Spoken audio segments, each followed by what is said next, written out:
Výzva Děkujeme, odcházíme je odpovědí českých lékařů na dlouhodobé podfinancování a chaos ve zdravotnictví. I dnes je tato výzva aktuální.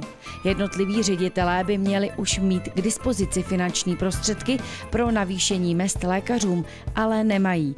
Na začátku této výzvy se hovořilo i o lékařích záchranářích. Má tedy již záchranná služba k dispozici finance? Záchranná služba nemá tyto finanční prostředky k dispozici a jak to v současné době vypadá, ani je mít nebude. Na jednání s premiérem a ministrem zdravotnictví v době probíhající akce Děkujeme, odcházíme nám bylo přislíbeno, že navýšení od pojišťoven se bude realizovat. Oproti tomu realita je úplně jiná. Naopak bylo nám sděleno, že se na to na nás nevztahuje, že se navýšení týká pouze lůžkových zařízení.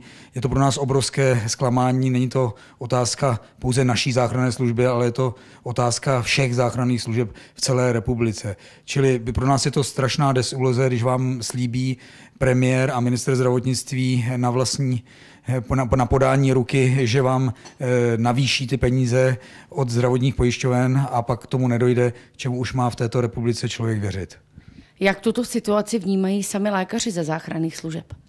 Lékaři to vnímají tak, že my jsme jim navýšili, tak jak nám sbírka zákonů ukládá, ty platy a nesáhli jsme jim na žádné nenárokové složky, čili k navýšení platů na Středočeské záchranné službě došlo a nedošlo k ponížení, čili lékaři jsou podle mého názoru v této chvíli spokojeni, ale samozřejmě je to otázka peněz, kde na to vzít.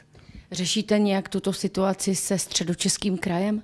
Ano, řeším. Poslal jsem žádost o navýšení příspěvku na provoz do Rady Středočeského kraje a celou záležitost jsem osobně předjednával s panem hejtmanem doktorem Rátem a s profesorem Seidlem a podle prvních informací to vypadá, že dojde k tomu navýšení. Považujete situaci za spravedlivou? Naprosto nespravedlivou a považuji to ze strany vlády a pana premiéra a pana ministra za neslušnost.